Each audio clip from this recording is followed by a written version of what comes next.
Bizarre Reality Media.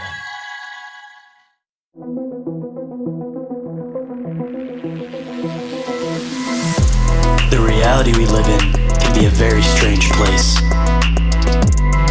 Most of the time, fact being stranger than fiction.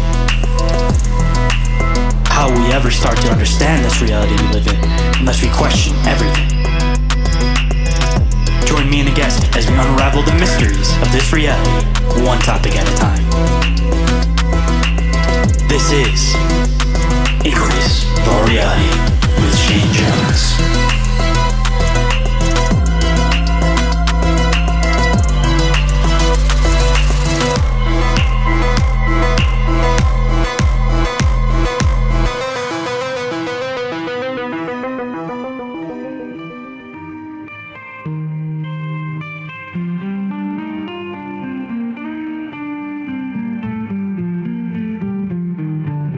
What is up, Bizarre Society, and welcome to the expanse of deep conversational exploration into the fringes of social norms. I'm the one they call Shane, aka the original Shane Squatch, and today for you guys, I'm joined by Jake Williams from the Docent podcast. Jake's passion for the paranormal and his unique approach to exploring the unexplained make for some fascinating discussion.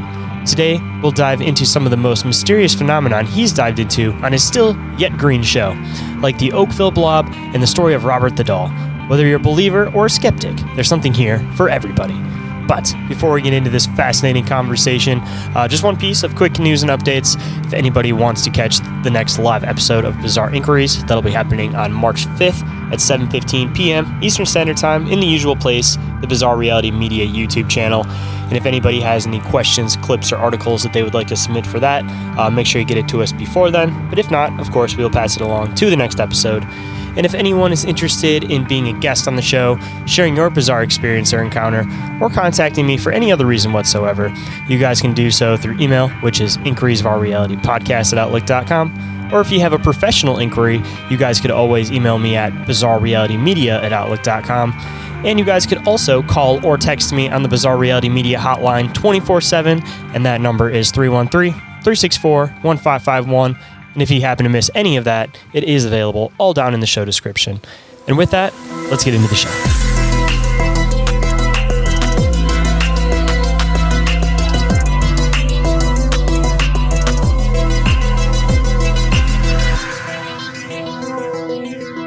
Please welcome to the show, Jake Williams from Docent. How's it going today, man? Hey, I'm doing great, man. I'm excited to be on the show. Thank you for having me, Shane. Absolute pleasure to finally get you on the show. We had a couple conversations actually through Instagram. I see that you're still relatively new to starting up your show and everything like that. So it's actually pretty exciting to have you on the show and be one of the first to actually get you on for a conversation because, it seems like a lot of the time in the podcast field, you end up rotating around a lot of people. So when you get somebody new in the mix, it's always definitely a plus. Yeah, no, I'm super stoked. Just to be a new guy and, not to be just like, get the hell out of here, right?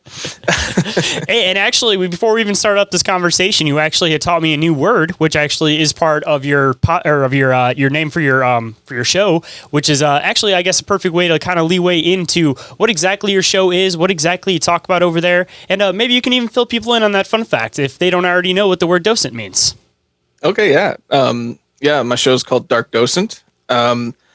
And a docent is basically the proper term for a museum guide. And on my show, I am a believer in all the paranormal, UFO, cryptids, whatever, what have you. And my co-host is a hardcore skeptic. And basically, he knows nothing about this stuff. So each week, I surprise him with a different topic.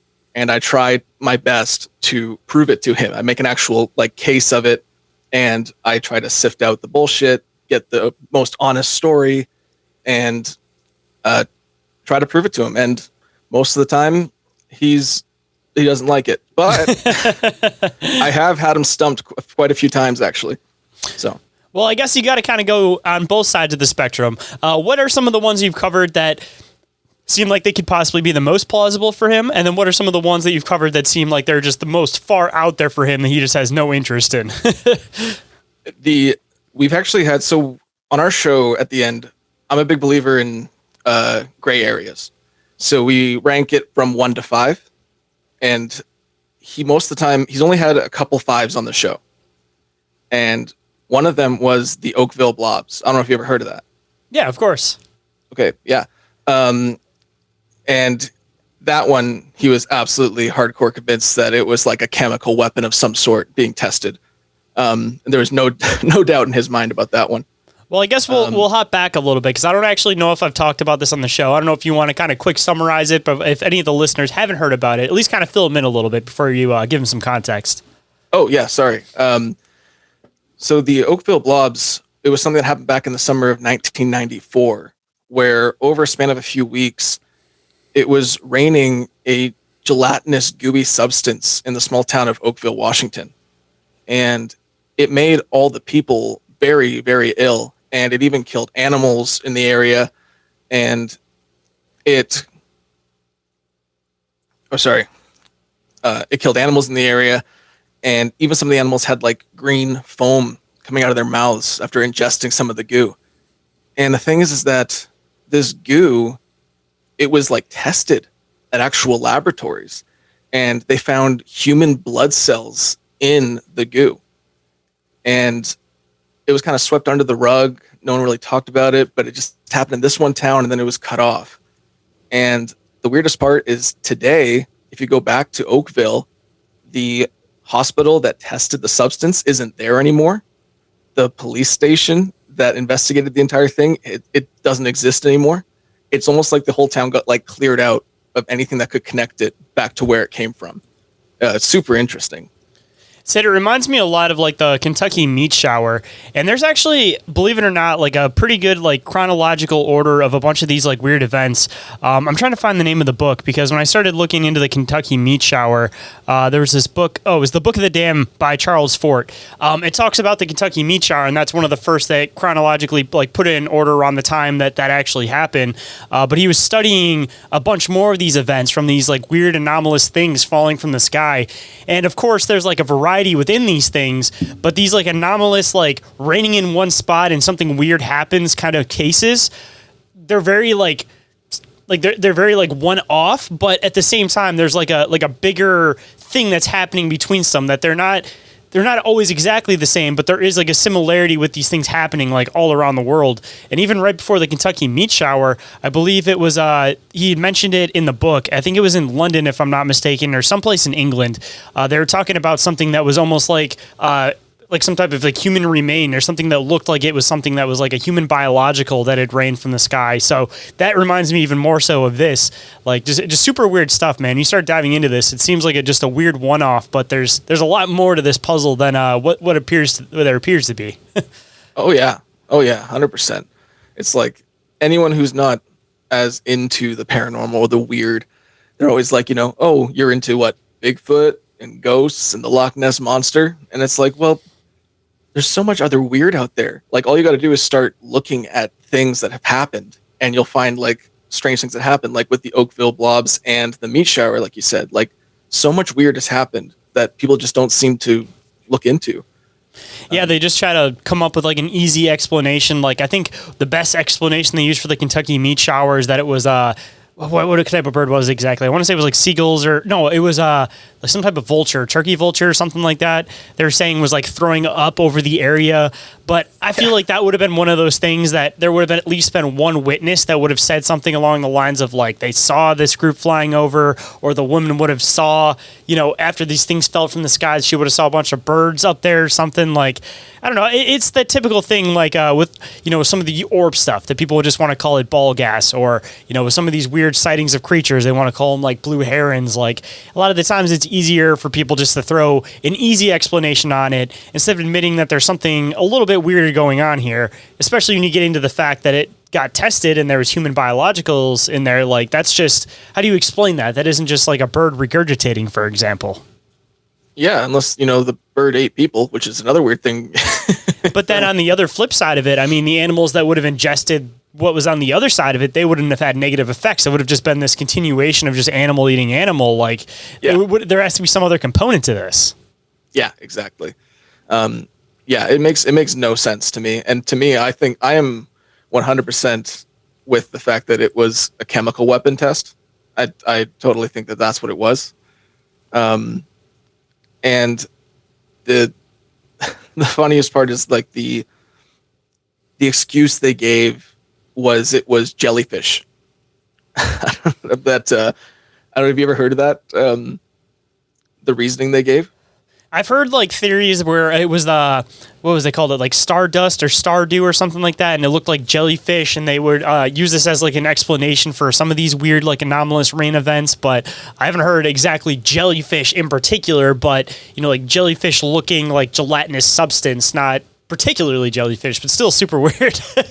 The star jelly is one of them, but the other one that was going around was they were having air like bombing runs in the Pacific Ocean. The military was. And people claimed that even though this was 50 miles away from Oakville, that the bombs blew up jellyfish into the sky, and over a week they floated like rain in the clouds and then came down once it rained in Oakville. And that was an actual like thing that went around town. Like that was probably what it was. But then again, it still got tested for having like human components to it. So like, how do you explain that with the jellyfish? Either there's something weird going on with the jellyfish, or again, it's some other weird detail to this. I mean, it's complete horseshit. I mean, like, I don't want to say that it's not a possibility, but again, you already like totally throw it out there with that. Like if it would have tested positive for, something with jellyfish, then I could totally see the explanation, because jellyfish are almost like shapeless. So if they get blown out of the water, they get caught up high enough in the sky, like they start to dry out. I don't know how fast they dry out, but I feel like that'd be almost too dense for something like that. But I mean, still a possibility maybe, but for somebody that doesn't want to try to think analytically about it, like, I feel like, it's probably a good explanation just to slap on there, but you start looking into the intricate details of it, and it doesn't necessarily make any sense. But I mean, again, the human component to it is what starts making it extra weird. Was it like a matter of them trying to get rid of something? Could it have been some type of like biological weapons test, getting into like weirder stuff about like stuff like the Philadelphia experiment, when you start trying to open up, supposedly these doors to other realms, and you start having these things where 3D reality morphs into something else as it's going into 4D reality. So when it comes back, you sometimes have these things where things will morph into other things, or things might not come back necessarily in the right substance or shape. But I mean, that's a little bit far off, I guess, but still in the possibility with weapons testing, and who knows what possibilities they could have with advanced weapons now, or even back in the 90s, because they always say that we're at least 30 years ahead, but technology is constantly always advancing. Assumably we're probably like 100 years ahead at this point now. Oh, don't doubt it. I mean, you just look at, who would have thought of AI 30 years ago, right?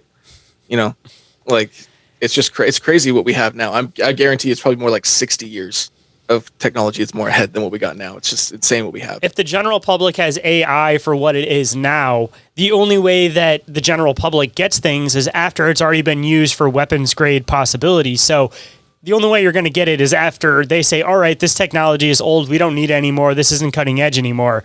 So if anybody takes that into consideration, that the AI is the AI that the general public is getting, imagine how advanced the behind-the-scenes AI actually is. Oh, yeah. Because they're only throwing stuff out if they don't see that there's any possibility that it's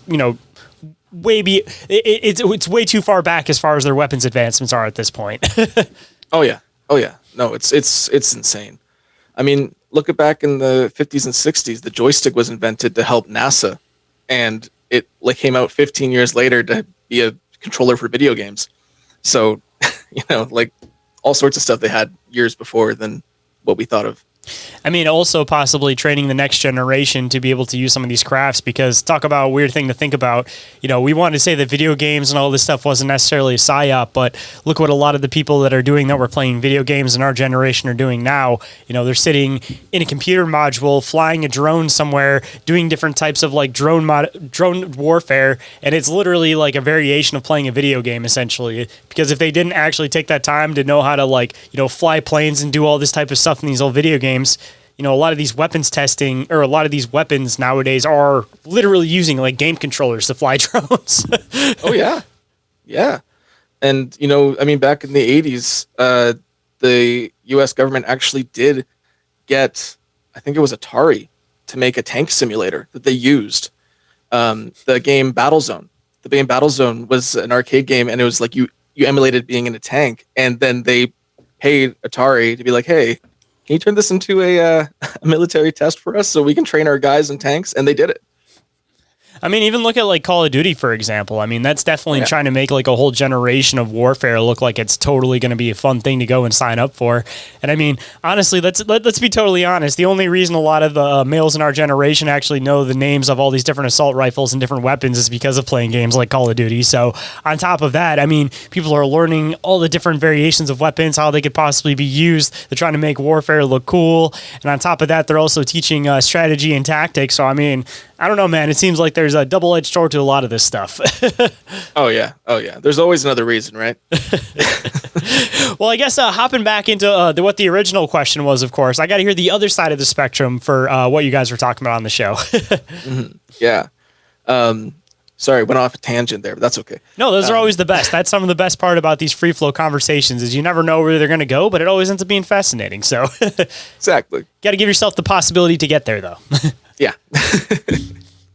The on the other side of the coin, James is an absolute no nonsense guy when it comes to ghosts. That's like his absolute nothing exists when it comes to ghosts. And we did Robert the Doll. And that one he hated me for. Like, not literally, but he was just like looking at me like, are you you're bringing me a doll? Like, are you serious? Yeah, he was not having it with that. But the thing is I was a little on the fence on Robert the Doll, who, if people don't know, is a cursed doll that Chucky was based on from Child's Play. And after I did the episode, we actually had it scheduled. And I didn't have it quite done yet. So I was like, I want to research a bit more. So I actually snubbed Robert for the Oakville Blobs because I had that done. And the Oakville Blobs was the only episode we've ever had major technical difficulties on producing. And I was like, that's weird, but you know what? That's fine. But then when we did the actual Robert episode, while we were doing the episode, both my dogs got hurt in my backyard. Several family members of mine got cancers. I had a few other people around me get injured. It was insane, and it was like not letting off. Like and the thing is that I'm one of those people who gets worried about everyone else around me, and it was just like one after another of all these things happening, to the point where I got desperate enough. I fully believed that this was happening because of Robert.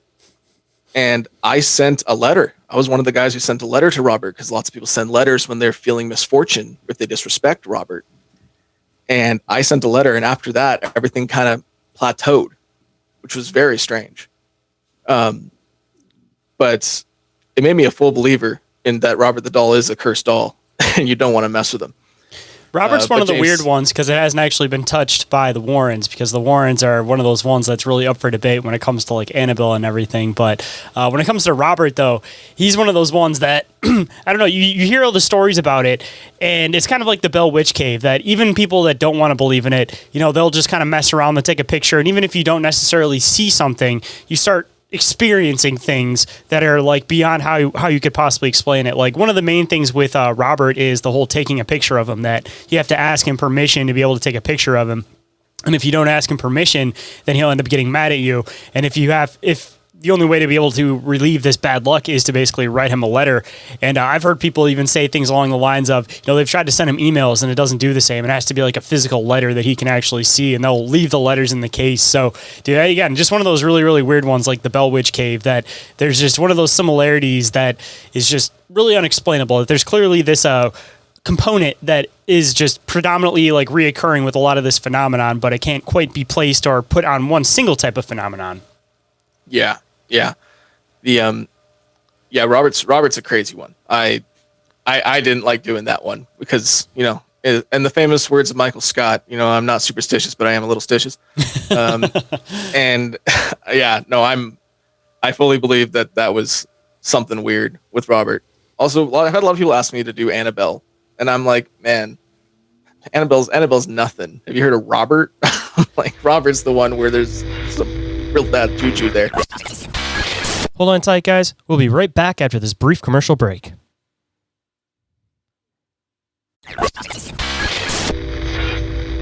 And now back to the show.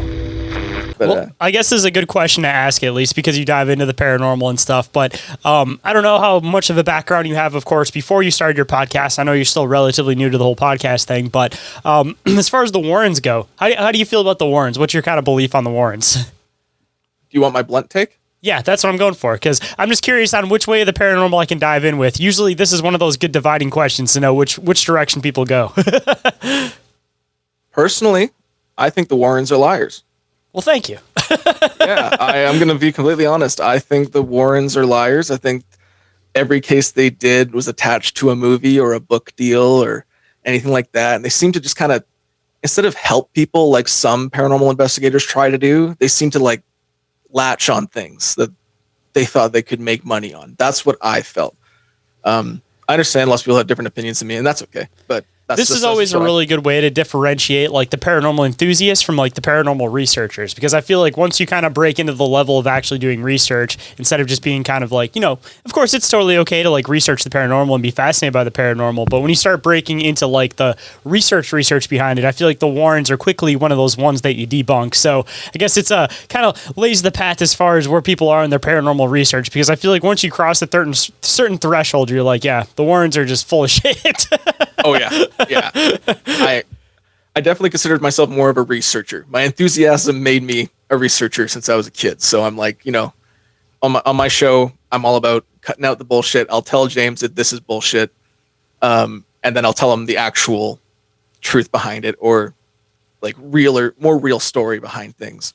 The Warrens for me is a tough one. So I guess at least from some of your research, for people that aren't familiar with the Annabelle story, one of the reasons why it became so dominant was the fact that this doll supposedly actually like hurt people. Not in the sense that people think with like Chucky of like getting up and going and stabbing people, but rather like weird luck happening. Like I believe one of the people who had gotten killed around her, supposedly, there was an instance with like broken glass where one of the window panes ended up like busting in and cutting the guy up or something like that. But I don't know if you've done that research this relatively recently, because I had done a show on this on Bizarre Encounters like 3 years ago, so it's not super fresh in my mind. But if it is still relatively fresh in your mind, what do you possibly think might be some of the explanations to how some of these things could have possibly happened if they weren't just completely, of course, made up by the Warrens to begin with?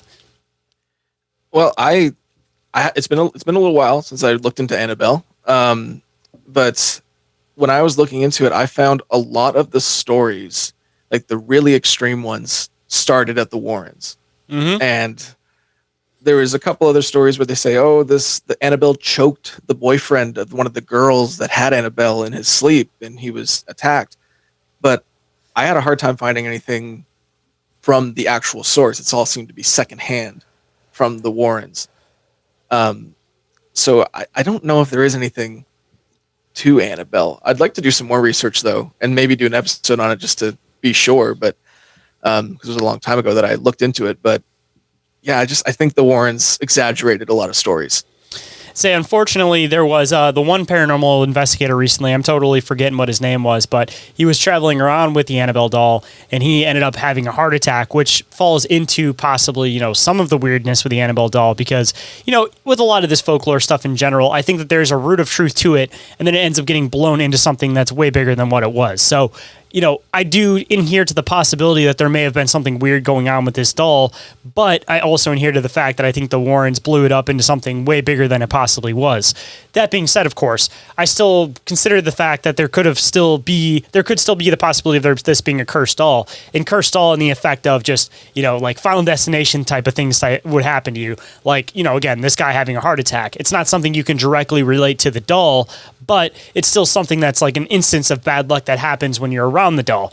Like, people getting like thrown around by the doll, strangled by the doll. I think all of that stuff was complete bullshit. But if you get into like maybe the one, for example, of the boyfriend where like the window pane busted in, he got cut by the glass, maybe that could have been possibly some of the bad luck that is actually attached to this doll that ended up getting blown up into something a lot bigger than it was. But I guess at this current time, you won't really know for sure, because it seems like there's a bunch of YouTubers that currently own, YouTubers and comedians that now own the Warren house. So, if there wasn't already a bunch of weirdness to the Warren stuff, we're never going to know for sure now, because that whole house is going to be rigged up by YouTube stuff and be set up for content and all this kind of shit. So it seems like the story's going to continue with Annabelle, but unfortunately, at least for the time being with the current owners, there's not going to be anything positive that gets contributed to, if there is anything weird going on with the doll.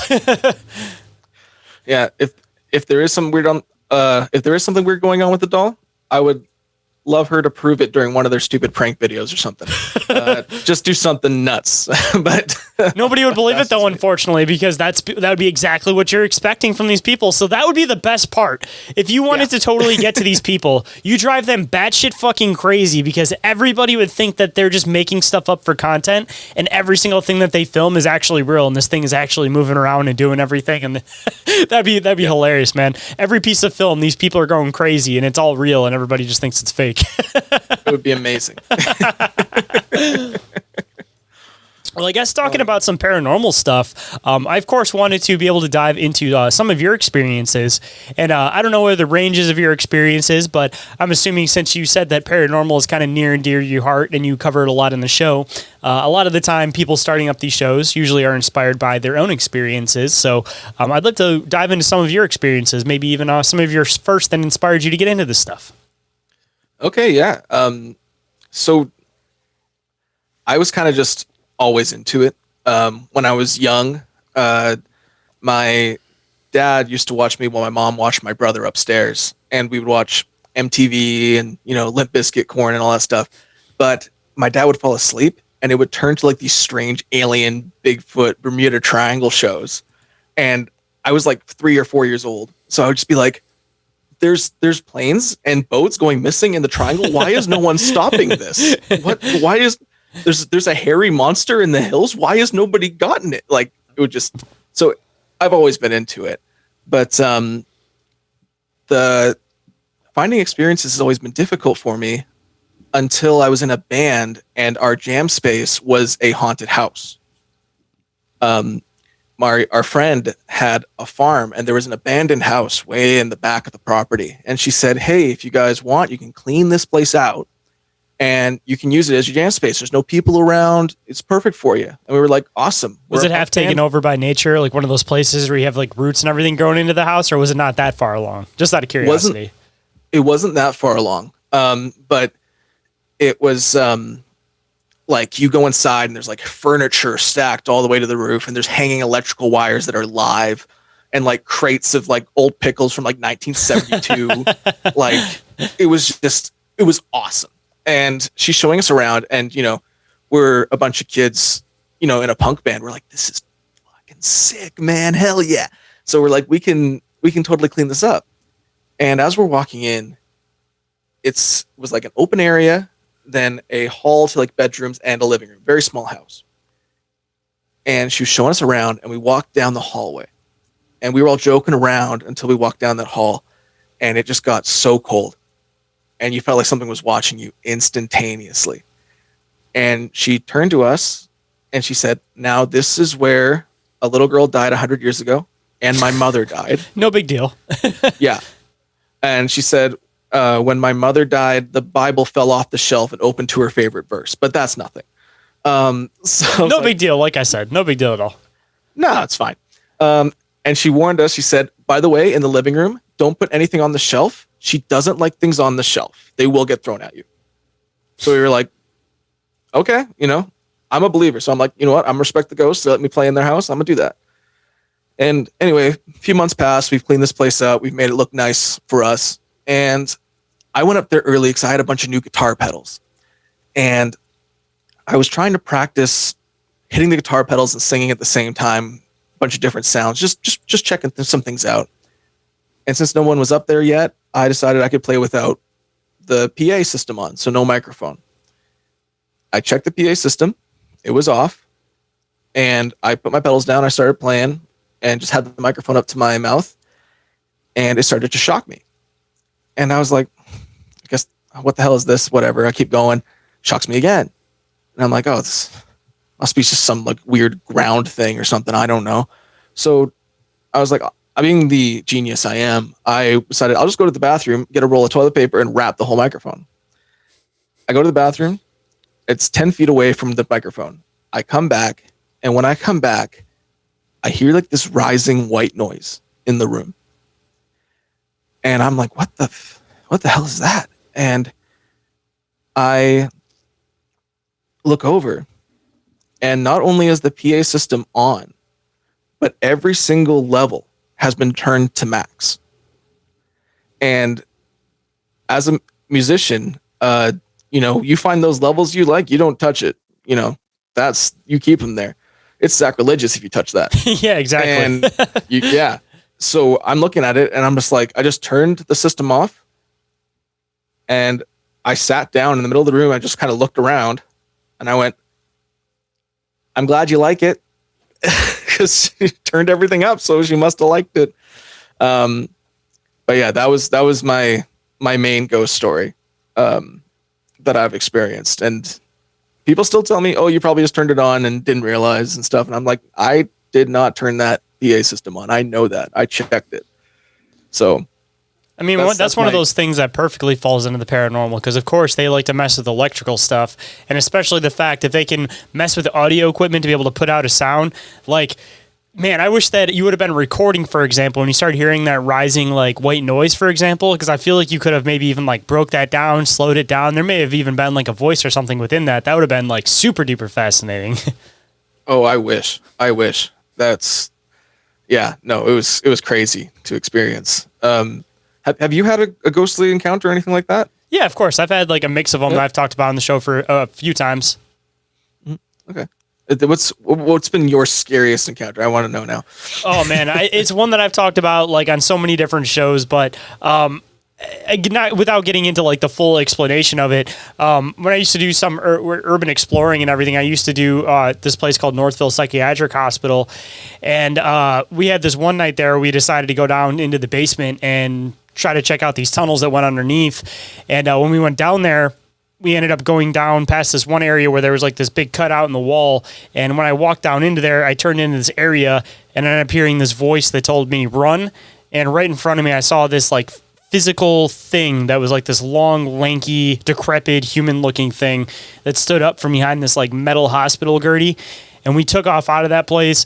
And as we're leaving, I didn't tell my girlfriend anything what I had seen. So she was like taking pictures and stuff behind us.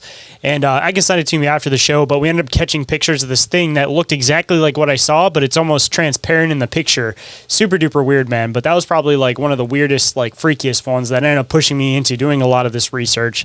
And like I said, without like the full explanation, it ended up connecting me in with this whole idea of like the Wendigo and how the whole idea of that has been completely misinterpreted and totally opened up the doorway into a lot of this research just being misinterpreted ideas that have already been talked about in previous times. But again, without a full explanation, because I'm sure the listeners heard me say it enough times, but sorry, I was just curious. I didn't mean to rehash a bunch of information you've said before, but no, there's like a full long explanation of everything. So I was trying to like shorten it up a little bit. Like I said, I feel like I've told it so many times on the show. At some point, maybe I can come on your show and talk about it, or maybe I could talk about it in some other context or something like that. But yeah, if I go into the full context, it'll be like half hour and I want to drive the listeners crazy telling them again in that full start.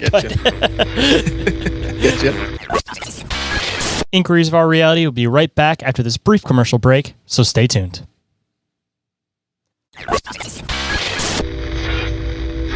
And now back to the show.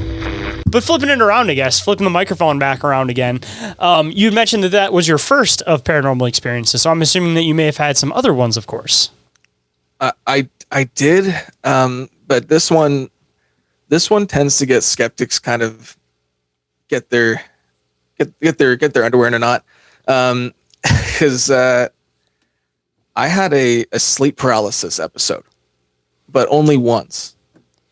And this is one of the things that absolutely fascinate me because I've had a bunch of experiences with this. So you might be telling the right person the story. So okay, I've stopped telling the story because so many people have been like, "Shut up! It's sleep paralysis. It's all in your head." But this terrified me. It was actually similar to the time when we started jamming in that haunted house, I was having a tough time going to bed, and all of a sudden I'm like kind of tossing and turning, and all of a sudden it's like everything just kind of went still. Like my body went still, the room went still, everything kind of went dark, and it's almost like like that sound effect in a TV show and all the lights turn off and goes like this sort of thing. It's kind of felt like that, but in like a physical realm. And I'm just kind of looking up at my ceiling, and I remember the moonlight shining into my room, and all of a sudden it got blocked by this massive figure. The figure had to be 8 feet tall, and it looked like a humanoid figure made out of a swarm of bees. Like just this massive thing. It was making this buzz sound, and it was blocking the moonlight in my room. And I remember I couldn't move, and I could just see it shaped in my periphery, and I couldn't do anything. And as I'm looking at it, my bedroom door started getting clawed at by something. Just started out slow, and then it started going faster, almost like an animal was trying to dig at my door. And I was horrified but couldn't scream. And all of a sudden, as this is happening, I can hear voices in my head. And they're having a conversation back and forth. And I can't hear what they're saying, but it's like a whisper here and a whisper here and a whisper here going back and forth. And it's all happening simultaneously. All of a sudden, I feel myself lift from my bed. And I'm floating. And I remember seeing the ceiling of my room. And I'm getting closer and closer and closer to the ceiling. And I managed to be able to move one of my fingers. And I had one of those like popcorn ceilings with like all the grits and grime on the ceiling. And I remember touching the ceiling and feeling very distinctly that popcorn texture on the ceiling, and then just zoom right back down with no impact, right back down to my bed. And this went on for what felt like an eternity. The clawing, the voices getting louder, the voices started getting angry. This big thing beside me still here watching me. And then all of a sudden, done. And it was 6:30 in the morning, and it was all gone, and I was just covered in sweat. And I was like, that was the most vivid dream I've ever had in my life. I'm just going to try to not think about that. And later in the day, I'm cleaning my room, and I just looked up at the ceiling, and I was like, I've never touched these before. So I climbed up my bed, and I put my finger up, and I touched the ceiling, and I went cold because it was the exact same texture I felt in my dream, spot on. And I just like let go of the ceiling, and I was like, I'm getting goosebumps right now. I was like, I'm not gonna think about this, but like that was the same exact feeling I had in my dream, and I never felt that feeling before, and the sensations in the dream were too real, I felt, to be a dream. But that was my sleep paralysis experience. See, I've had enough experiences with sleep paralysis where, like, when I was a kid, it was like a semi-regular experience, and it seemed like it would always happen after these like astral travel events. So it's really, really weird that you said the context of floating up and actually like seeing your ceiling and feeling your ceiling, because you, without realizing, I'm sure that's probably one of like the craziest parts of the story for a lot of people, but that kind of links in this whole idea about this astral traveler leaving the physical self, and this being this link in with sleep paralysis. And one of the things that the more research I've done into it that I'm kind of starting to believe is that when you end up leaving your physical vessel, that's when you end up having these experiences of when you're trying to come back and your body's trying to like, you're tied to your physical body, or you're trying to like reestablish yourself within your physical body. But there's this like in between period where you're not fully like transitioned back into your physical body because you've been existing within your astral body, which maybe I don't know if you can remember your dream that you're having or experience you're having before your sleep paralysis. But I'm starting to believe, like I was kind of mentioning, that this is your body kind of coming back in, or your consciousness coming back into your body. But in between that period, of course, I think that there's these like dark forces that think that they might have the possibility of getting into your physical vessel. And this kind of gets into some like of the weird occult philosophy behind like the silver cord and being attached to your physical vessel. And if something is able to detach the silver cord, then you won't be able to get back into your physical vessel.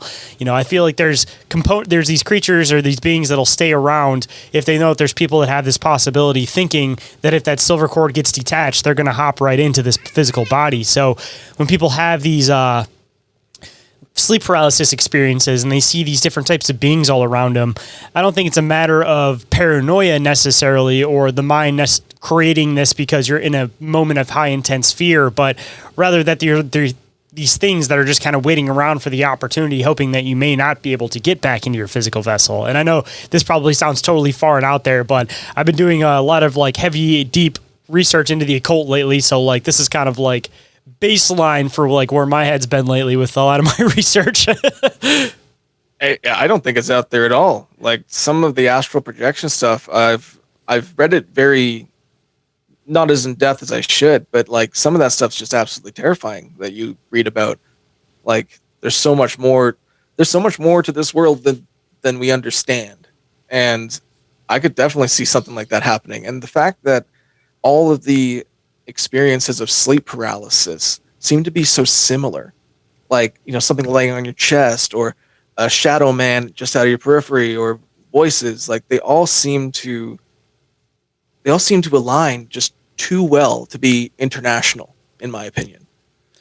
See, this is when you start getting, I don't know if you get into like the weird, I don't even want to say sci-fi, but like occult aspects of like different dimensions and different layers of reality. But, when people talk about like shadow people, I kind of think that there might be a possibility of like blending of where these dimensions are happening, because when you leave your physical body, you're assumably going into the fourth dimension, which is something that's indescribable from where we are currently, because you become this like energetic form, which is like some of these psychedelic experiences that people can't quite explain when they come back, because they're actually experiencing fourth dimension reality. But, the things that are in second dimension reality, they want to be able to get into third dimension reality. So this is this weird theory that I've been kind of tossing around lately is, are these shadow people possibly whatever the idea is of what might be coming from a two-dimensional reality, be it the shadows, whatever, these things that we're creating? Because getting into some like occult aspects, they say that each dimension lower is just a shadow of the higher dimension. So that being said, if we're creating the second dimension with our shadows and creating the shadow dimension,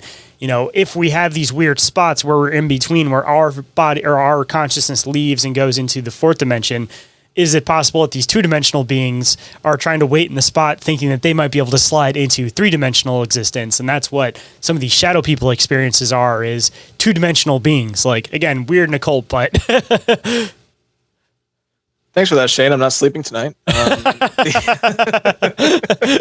If anything, that might take away a little bit of fear, because that would be the idea of saying that these things can only exist because we create them with the way that our reality functions. So the whole idea of shadow people, they can only exist because we exist and we have more power over them than what they do of us. And the only reason that they have power over us is because of the whole idea of fear. But if you consider the whole idea of fear and the whole idea of power, that's almost like saying that a possum, for example, has as much power over you as a shadow person does, because they have that aspect of fear if you're not actually aware of them and you don't know how to conduct yourself around them. A possum isn't necessarily scary if you know how to handle yourself around it, but if you have the essence of fear, then you don't know how to act in front of it. Yeah, no, exactly. Yeah, that makes a lot of sense. That's extremely interesting. I'll have to look into that. Yeah, weird thing to think about. Because, the other way that I've kind of gone with the spectrum on that one is, again, getting into the whole idea about there being multiple layers of reality. These shadow people, is it possible that they could also be our brains trying to fill in the gap because we know that something's existing there that we don't quite know how to explain, or our eyes don't quite know how to perceive? Kind of going the other way. Not saying that they're two-dimensional, but what if these things are the shadows of fourth-dimensional beings, and our brain knows that something's there, but we don't know what's there because we can't make it out? So rather than not put anything there at all, our brain just kind of fills it in with this black void in the shape of whatever we would perceive like a consciousness, or, like a being to look like, which, assumably most people like to put personal or person touches on anything that they're imagining. So if you're going to imagine an entity, of course, the first thing you're going to imagine is that it has arms, legs, a head, and everything. It looks kind of semi like you'd look.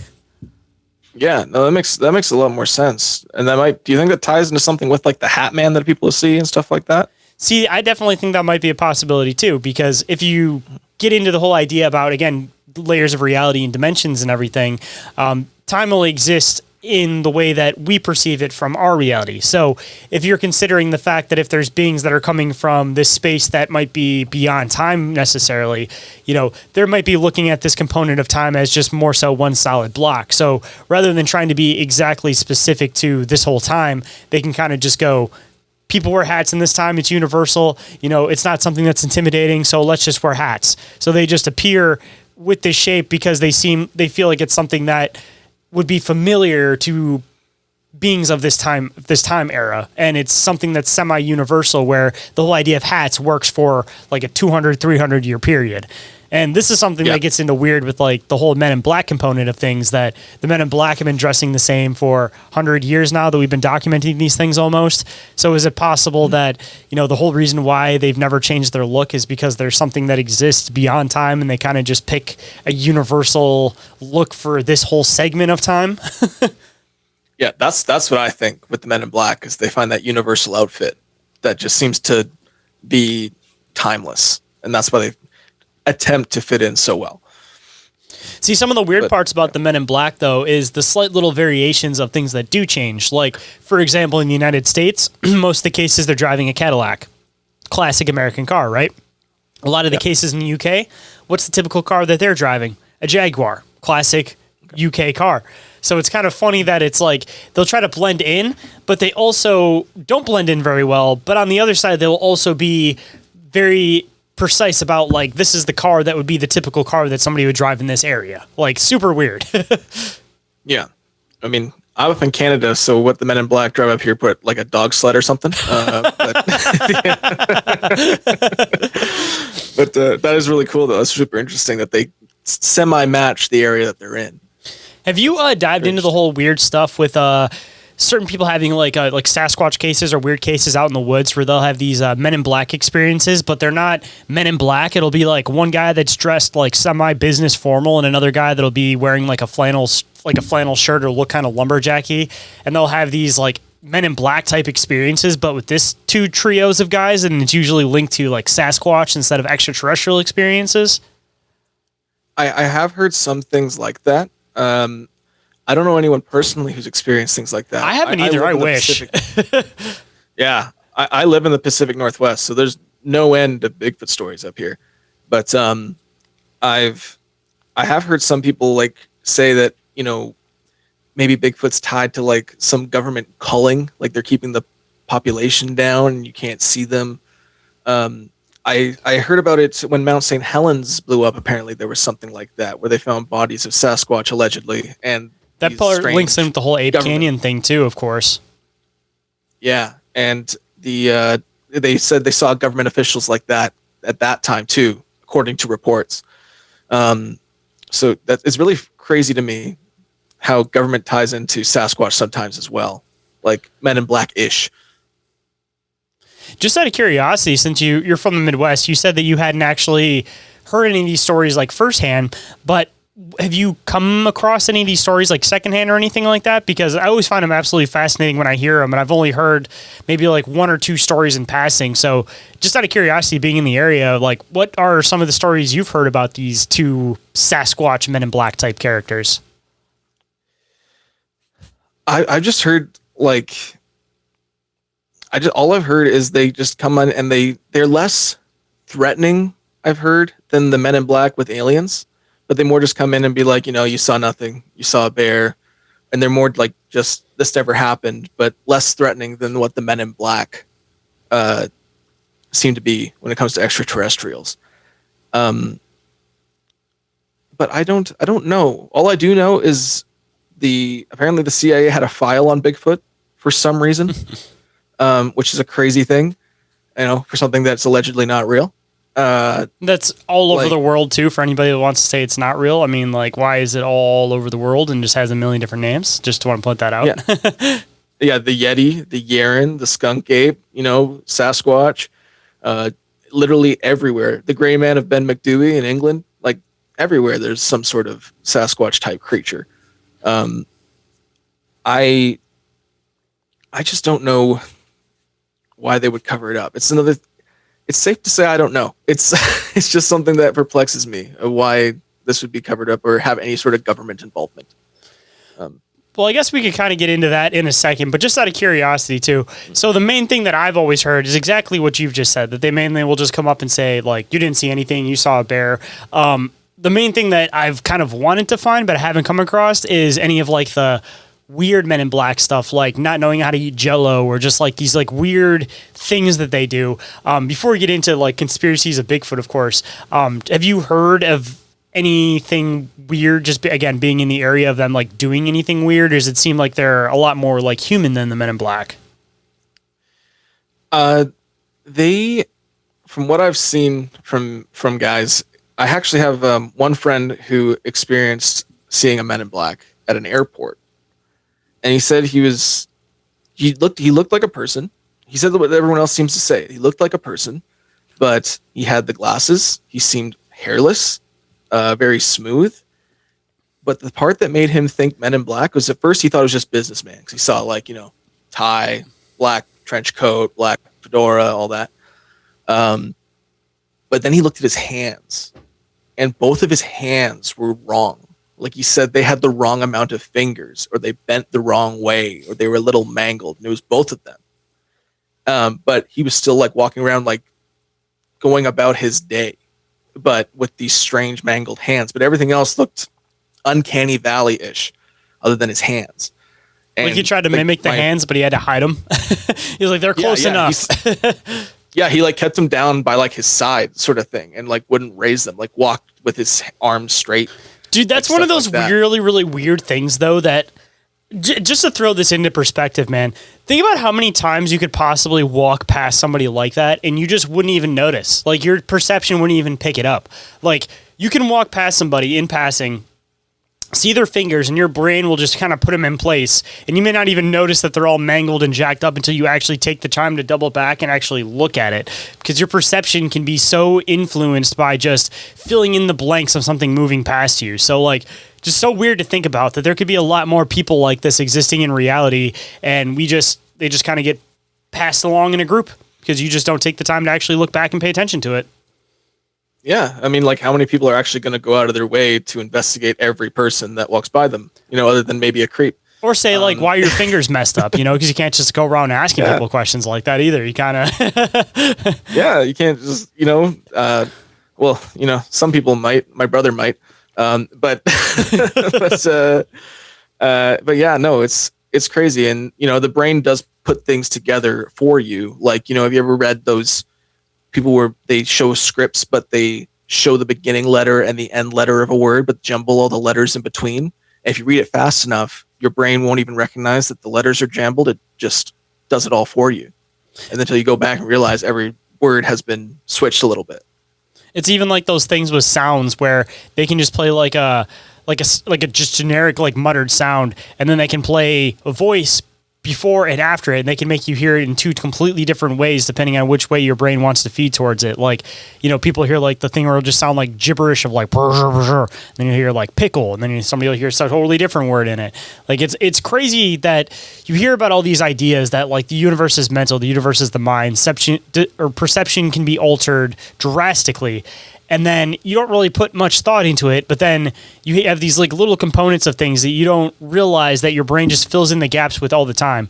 Even just like the mind-blowing concept that there's a spot in the middle of your vision where you go completely blind, and if you move your finger like slow enough, you can completely lose your finger in that center spot. So anything that's within that spot, your brain is just filling in the gap, and you just don't realize it. So like there could literally be things hiding within that spot, and you wouldn't realize it if your brain's filling in the gap. Like, so weird to think about. Like, your perception is literally limited into 2 dimensions if you're really thinking about it. Yeah, no, it's crazy. The brain is like a politician. It is a powerful liar. It is yeah, you can't trust your eyes. Things all you want. Can't trust your eyes. Yeah, it's crazy to get into all that sort of stuff. But yeah. Yeah, I didn't mean to go like super far into the occult and everything like that, but no, that's fine. That's great. I love it. This is great. Hold that thought. We'll be right back after this brief commercial break. And now back to that deep conversation you crave. Well, I guess I kind of have to bounce into this question, of course, since we're talking about the paranormal. And this is always a question that I always have to ask everybody that dives into the paranormal, because it seems like there's just so many different responses they can be given for this.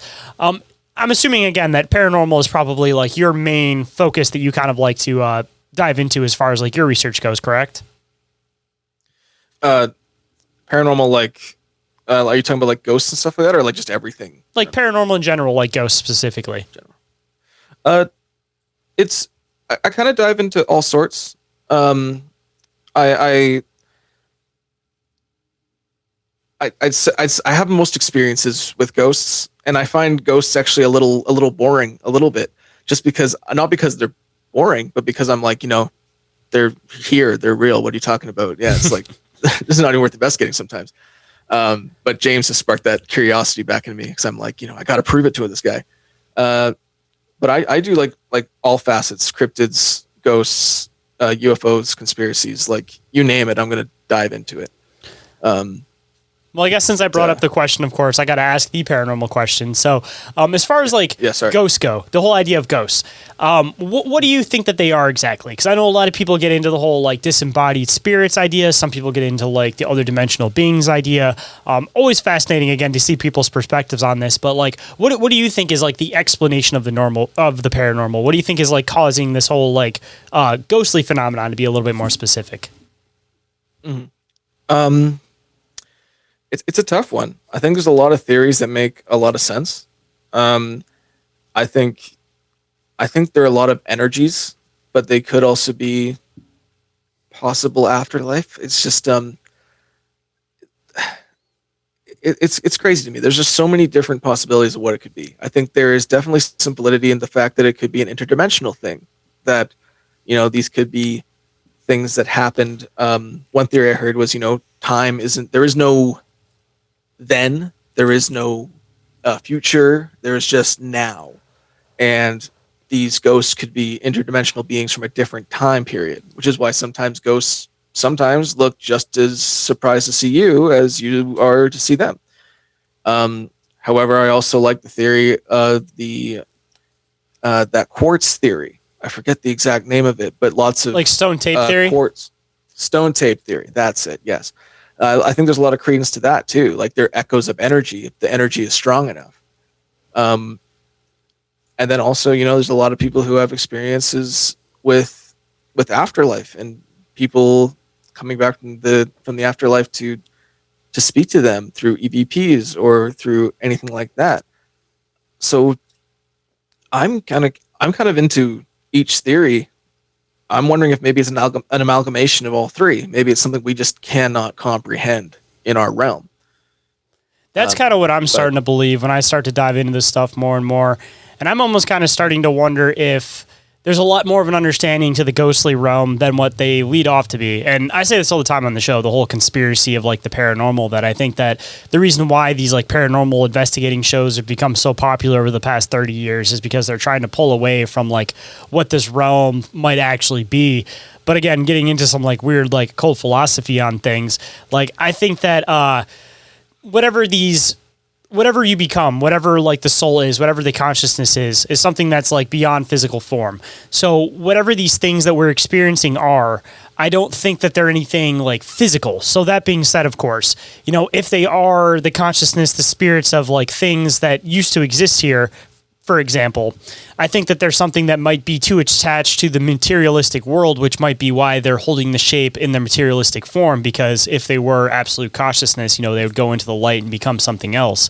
That being said, of course, like you were kind of mentioning, I think there's multiple facets to it, because you get into the whole idea of all time happening at once. And of course, there might be some ripples within the process of this. So maybe some of these ripples that you see where things kind of blend over a little bit might actually be all these times all happening at once. And then again, getting into the whole stone tape theory, I definitely think getting into the whole energy component of things, even getting into like my first explanation of things, maybe from our perspective, all these things are happening at once. But on the other side of it, if we're looking at things like linearly, if there is enough energy that gets stored in a specific area, especially depending on what the like mineral components of the land might be, prime example, usually the way people explain stone tape theory is about like how like a VHS player works, for example, with, you know, the magnetism of the tape itself. But yeah, I think that there's multiple components to this phenomenon. And I think that just like a lot of things, you kind of have to read between the lines on this stuff to realize that the truth is probably somewhere in the middle. And, you know, for every truth, there is a lie that goes along with it.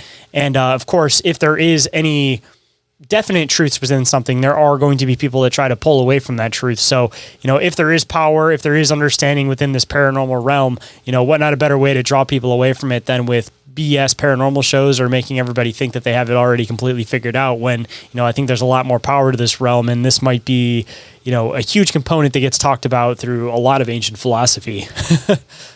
Yeah. 100%. Yeah, I definitely think that we've, like, you know, lots of people from the past were a lot more spiritual.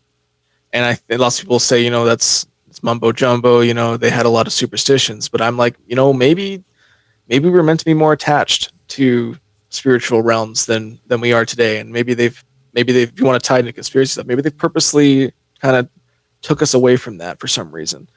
But I think there is something to all the people being so spiritual in the past, and I think it's something that we don't fully understand, or if we did, we've lost what we did understand about it. And again, there's nothing wrong with saying I don't know, because there is nobody who knows exactly for sure. So, yeah, I don't know. It's just a crazy thing that people experience. See, and I think it's one of those things that, going back to what you were saying a lot earlier, that I think there's some things that are just beyond human comprehension, and we can try to put our words on them all we want, even within all the occult stuff I was bringing up. You know, we're simply trying to explain concepts that are beyond human comprehension in the best words that we possibly can for humans. So within those explanations, we may think that we understand what it is, but again, still remember the fact that we're trying to explain something beyond human comprehension with human words. So, I mean, there's only a certain limit to the explanation of something that you can do with language. Yeah, exactly. Hold on tight, guys. This is our last break, so stay tuned. And we are back to the show. So let's hop right in. I guess kind of starting to wrap up towards the end, man. I do always like to end the show with some words of wisdom. So if there's any words of wisdom you might want to bestow on the listeners today, man, what might it be? You know what? I just started doing all this podcasting stuff, and I've really enjoyed it. And you'll get lots of positive feedback and lots of negative feedback, and sometimes it's unwarranted. And I'll tell anyone, if they want to try something, just do it. And my wise words are, dogs don't bark at parked cars. So, you know, if you're getting some random hate, you're probably doing something right. Ain't that the truth? Most of the time, anybody that wants to hate on you are people that can't do it themselves, because, you know, you look at that whole concept that most of the time, the people that are the biggest critics are the people that can't actually do it themselves. So gotta look at it that way. And also too, I want to throw this in there. What episode are you on for your podcast? You're 37? We're at 37. We have 38 coming out this Friday. Well, awesome. You broke the barrier. I don't know if you've heard this whole thing amongst podcasters, but the barrier is usually 30 episodes. So that's already a good sign that you've broken that 30 episodes, because I feel like once you get past that spot, it starts becoming like a routine schedule, and podcasting starts becoming just a piece of what you do. So I don't want to give you props as another podcaster for making it past that 30 episodes, man. It's a big achievement. So good, congratulations, man. Thank you very much. It's been really fun, and I'm hoping to do a lot more. And thank you again for having me on the show. Absolutely, man. And if anybody wanted to keep up on your work you're doing over there, obviously going to continue going strong, of course, and you're at that perfect spot where people can go into the back catalog without it being too much and be able to continue on with your further episodes. But yeah, if anybody wanted to be able to keep tabs on your show, listen to all of the fascinating stuff you got going on, where can people come and find you, and where can people come find your show?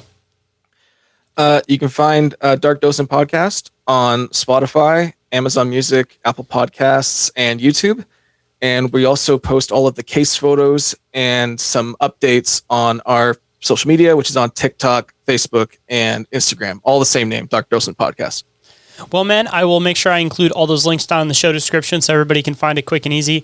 And I appreciate you coming on the show to have this conversation. Never knew where it was going to go, but I definitely love these silent conversations where we can go into so many different angles. Because again, how do you put a cap on this type of episode? I mean, we could go back on another time and talk about a million different things. Who possibly knows? Oh, 100%. And somehow we'll find a way to attach it all. That's usually how it goes, man. The question is, how deep do you want to go? Because when you start getting into some of this stuff, man, you quickly start hitting some rabbit holes where it's like people that aren't in the know of how bizarre the world can get or quickly get turned off to how weird stuff can get.